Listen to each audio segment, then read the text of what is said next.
ये गाथा एक ऐसे टीवी शो की जब टीवी पर आता था तो बिजली विभाग के अधिकारियों की कर्मचारियों की हिम्मत नहीं होती थी कि बिजली काट लें।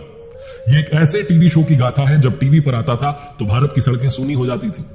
ये एक ऐसे टीवी शो की गाथा है जिसने पूरे भारतवासियों को एक कर दिया था। चाहे कल लड़ाई हुई हो, अगली सुबह पूरा मोहल्ला एक हो जाता था, उस टीवी के सामने बैठ जाता था जिस पर यह शो आता था। दूरदर्शन के बाकी धारावाहिक 30 मिनट के होते थे, लेकिन यह शो 45 मिनट का होता था।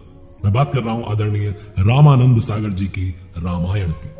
बाबा गोस्वामी तुलसीदास जी रामचरितमानस में लिखते हैं, बिनु सत्संग विवेक न होई, राम कृपा बिनु सुलभ न सोई।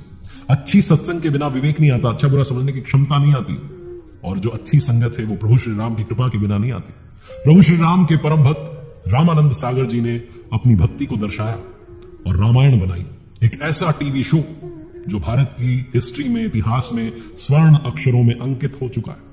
111 साल के हिंदी सिनेमा के इतिहास में 48 मूवीज और 18 टीवी शोज बने, लेकिन कोई भी रामानंद सागर जी की रामायण की तुलना में टिकता नहीं है। रामानंद सागर जी की रामायण अब तक की सर्वश्रेष्ठ रामायण क्यों है, अब तक की सर्वश्रेष्ठ रचना क्यों है, टीवी शोज की बात करें, मूवीज की बात करें, उन 5 कारणों को आपको विस्तार से बताता हूं। रीजन नंबर 1 की बात, सबसे पहला कारण जो रामानंद सागर जी की रामायण को सर्वश्रेष्ठ बनाता है वो है समर्पण, डेडिकेशन। रामानंद सागर जी की बायोग्राफी फ्रॉम बरसात टू रामायण लिखने वाले उनके बेटे प्रेम सागर लिखते हैं किताब में, बायोग्राफी में, कि 1976 में एक मूवी की शूटिंग चल रही थी फ्रांस में। धर्मेंद्र जी, हेमा मालिनी जी उस फिल्म में थे। दिन भर की शूटिंग के बाद रामानंद सागर जी कैफे में पहुंचते हैं और अपने लिए ऑर्डर करते हैं, ऑर्डर का इंतजार कर रहे होते हैं। तभी वेटर आता है, आकर के एक बॉक्स खोलता है और टीवी ऑन कर देता है जिसमें कलर फिल्म जो है वो चल रही होती है। और तभी रामानंद सागर जी के दिमाग में एक विचार आता है जो कि सब कुछ बदल देता है।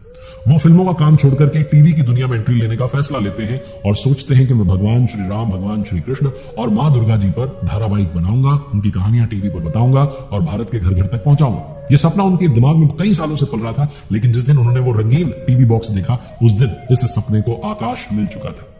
1976 में रामायण धारावाहिक पर वो काम करना शुरू करते हैं और 1987 में लगभग 11 साल के बाद, इतना समर्पण, इतनी रिसर्च, इतना टीम वर्क, 11 वर्षों के अथक परिश्रम के बाद जो है रामानंद सागर जी एक ऐसा धारावाहिक बनाते हैं जो कि भारतवर्ष के घर घर में लोग प्रतीक्षा करने लगते हैं और दूरदर्शन पर आने वाला वो सीरियल, वो धारावाहिक इतिहास में स्वर्णिम अक्षरों में अंकित हो जाता है।